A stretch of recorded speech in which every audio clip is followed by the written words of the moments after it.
It is not long until Resident Evil Requiem graces all of us. And if you're anything like me, a long-time fan, you are probably foaming at the mouth to get it, so much so that you're probably booting up all the other games just to hold yourself over a little longer. More than any previous game in the series, I've actually had quite a few people reach out to me and ask, I'm interested in playing Resident Evil Requiem, but I have no idea where I should begin. What game should I play first? Well, you sure waited a long time.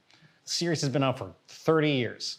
So, in this video, I'm going to narrow down the quintessential Resident Evil games that you should consider playing before Resident Evil Requiem. We are kicking it off with the best games in the series, period, but also the most relevant to Requiem, Resident Evil 2 and 4 remakes. Resident Evil 2 Remake is the perfect place to start, especially if you're not familiar with the franchise, but you want to get the necessary building blocks for character story and gameplay heading into Requiem. If you decide to play 2 and 4 back to back, you will have a very clear understanding of how Grace plays and how Leon plays in Requiem, because they're very different as the playstyles are in both 2 and 4. Resident Evil 2 Remake doubled down and honed in on the foundation of survival horror and evolved it for the modern era, setting the bar for the genre in the process. Every survival horror to come out after has one way or another followed Resident Evil 2 Remake's footsteps. That's it.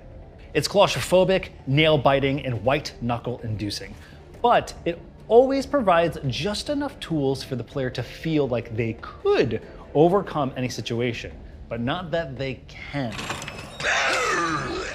It's constructed of tight corridors filled with grave encounters that require going back and forth, solving puzzles, and collecting keys to escape. The Raccoon City police station, in which the first half of the game takes place, is a puzzle box in of itself that'll have you making tough and strategic decisions in order to survive.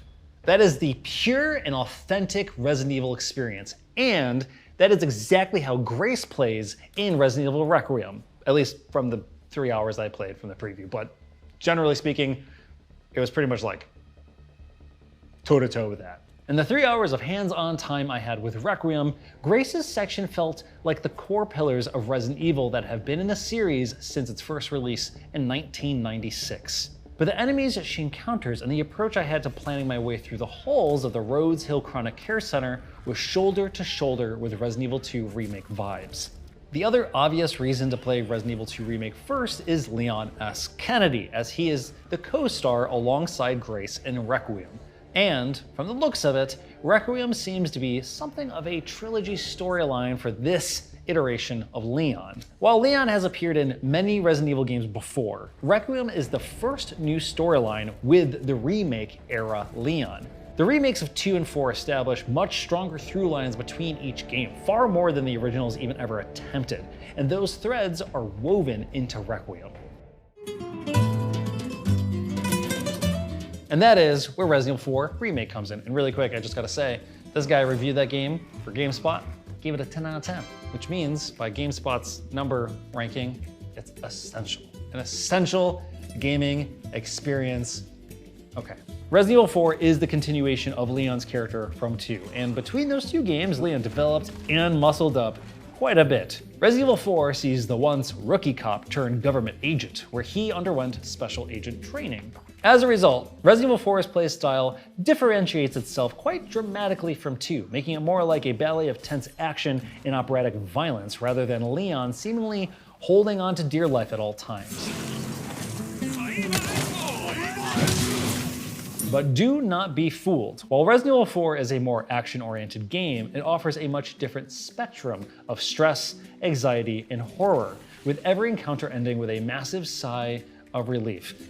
And a quick inventory check, because you'll probably be very stressed out realizing that you just blew through all the resources you had been building up, but that's okay because that's basically how every single encounter ends in that game. Now, it's still got lots of exploration, puzzles to solve, backtracking, while on the lighter side, and yeah, inventory management. It's just where Resident Evil 2 strategy is often future planning and more methodical, Resident Evil 4 is much more on the fly and creative, often using the environment to your advantage or seizing windows of opportunities to slow enemies down.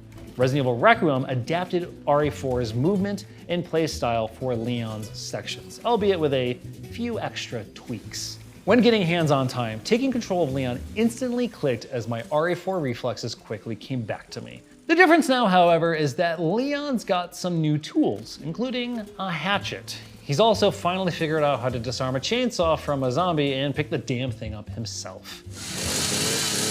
Nice.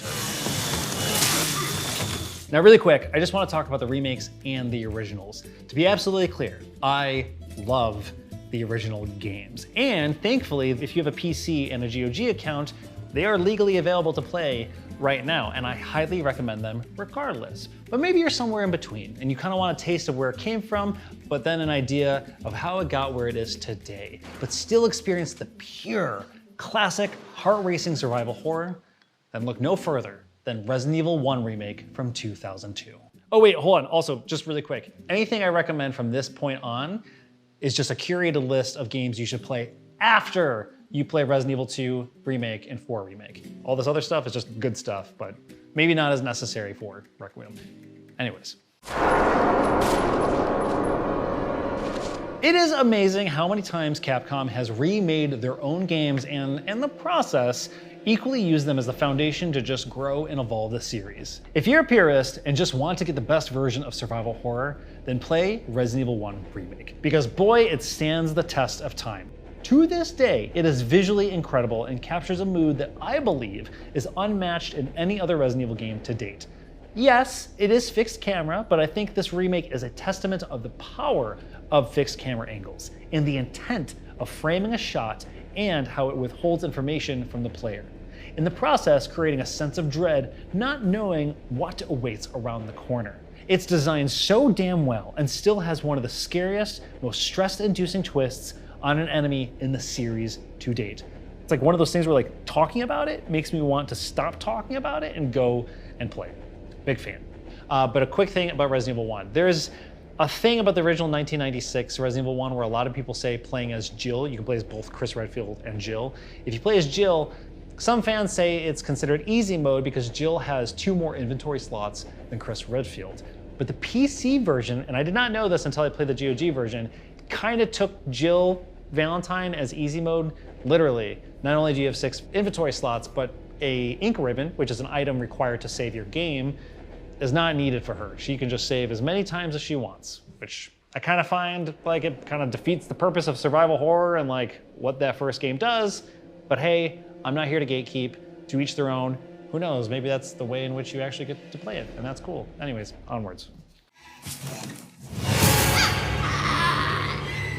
The scariest Resident Evil game, Resident Evil Biohazard. Whoa, Kurt, wait a minute. You talked about all the other remakes. Why not Resident Evil 3? What happened? Okay, yeah, you're right, I didn't. It's an okay game. I don't think it's a bad game, it's just okay. But ultimately, I didn't suggest it because I just don't think it's necessary for newcomers to play. I don't think it adds anything new or offers anything interesting that isn't done better in the other games I mentioned. Even the game's core pillar, Nemesis, the big dude that chases you around, is executed better and more interestingly in 2 Remake and other games, like the one I'm about to mention, such as Resident Evil 7 Biohazard. Now, if you weren't specifically trying to prepare for Requiem and you were totally fresh to the Resident Evil series, maybe even the survival horror genre, I would have recommended you consider starting with this one. Resident Evil 7 was, in many ways, a reboot for the series. And with it, the game changed its perspective from third to first, stripped its main character from the gun and knife wielding skills of its usual law enforcement protagonists, and shoved the character not into a mansion, not into a sprawling police station, but a cramped and dilapidated house, hanging on the edge of a dreary and humid swamp. Before Resident Evil 2 Remake came along and fine-tuned the survival horror genre for the modern age, Resident Evil 7 was the one that dug itself up from the roots in which it grew from and planted a whole new era for the series. While Resident Evil 7 has certainly left its fingerprints on Resident Evil Requiem, notably the option for the first-person perspective, Resident Evil 7 is less about dancing around a horde of zombies, with combat encounters being far less, with the game emphasizing a sense of environmental dread. Narratively, it's also the most grounded in the series, with an underlying tragedy stitched through the whole thing. Where the Resident Evil series has garnered a soap opera bombastic approach to its storytelling, Resident Evil 7 is emotionally intelligent and just nearly operates as a standalone until it does a bunch of whack-ass at the ending. But hey, it's Resident Evil, and if it's not stupid in the end, then well, it's not Resident Evil. And if you're new to the series, you'll quickly learn what I mean after finishing a few games. Where the hell am I? Next up, the best sample platter, Resident Evil Village. If you want an experience that gives you a little bit of everything Resident Evil has to offer in one package, you want Village. And like really, I'm not kidding, Village really does encapsulate everything about this series. The way it's evolved over the years, from its horror to its action to its over-the-top story and lore, for better and for worse. It manages to capture parts of 1 and 2, but even weave in 4. And then, yeah, it's also just completely beating to its own drum at times. I'm not the first to say this, but it is a very apt way of explaining it. It is essentially a horror theme park. And really, it's kind of designed like a horror Disneyland, with each section showcasing a different style and approach to the franchise. While I think Village is probably the oddest Resident Evil of the bunch, and it seems weirder and weirder with age, I applaud it for being an ode to gothic horror. Classic, real monster horror, with werewolves, vampires, ghosts, witches, and ghouls. In that regard, I kind of love this game and what it tries to do, but man, that end few hours, again, it is a trend with the entire franchise, so I can't even really fault it that much. Okay, that's all the good shit. Now we move into what I would consider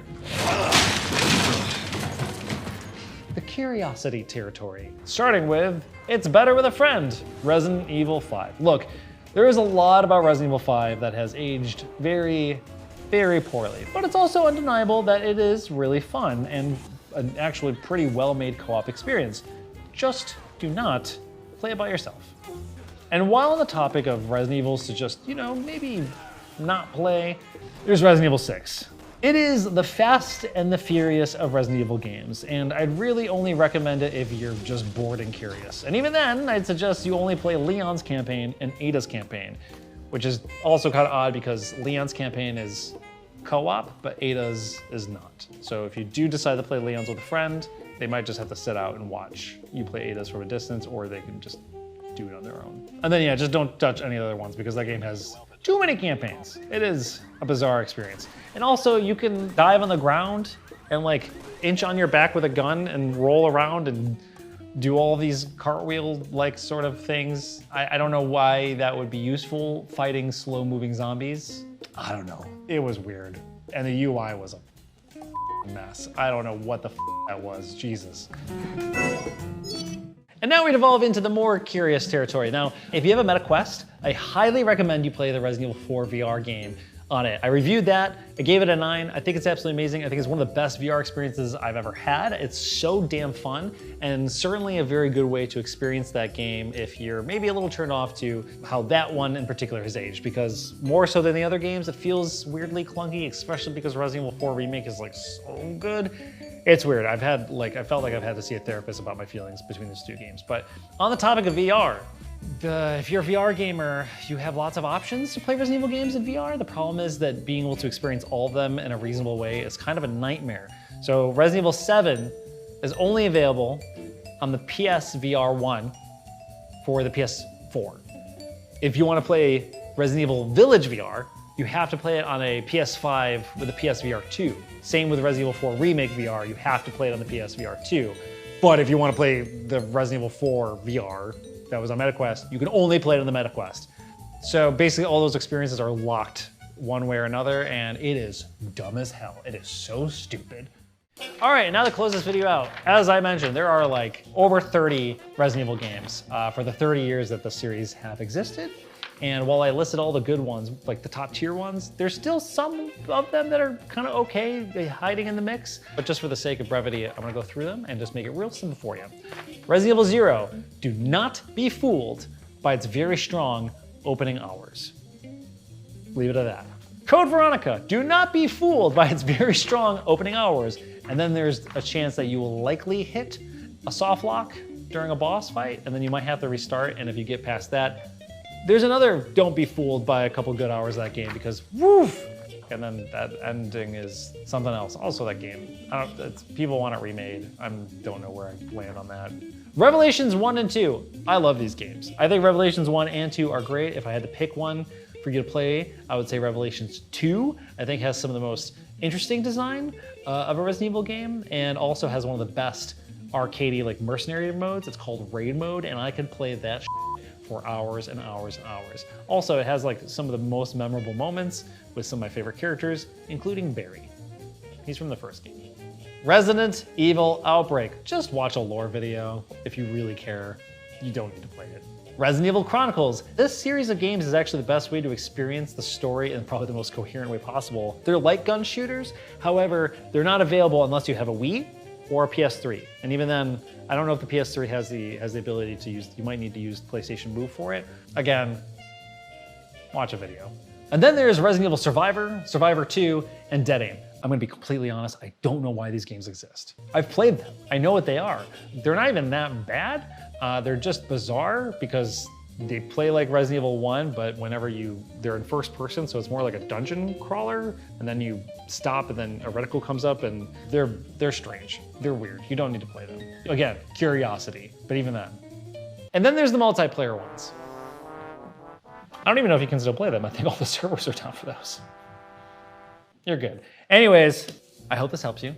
If you text me and ask, hey Kurt, what game should I play? I'm gonna send you this video so I can just rant to you in this video instead. Okay, thanks. I'm excited for the Rec Room. Okay, bye.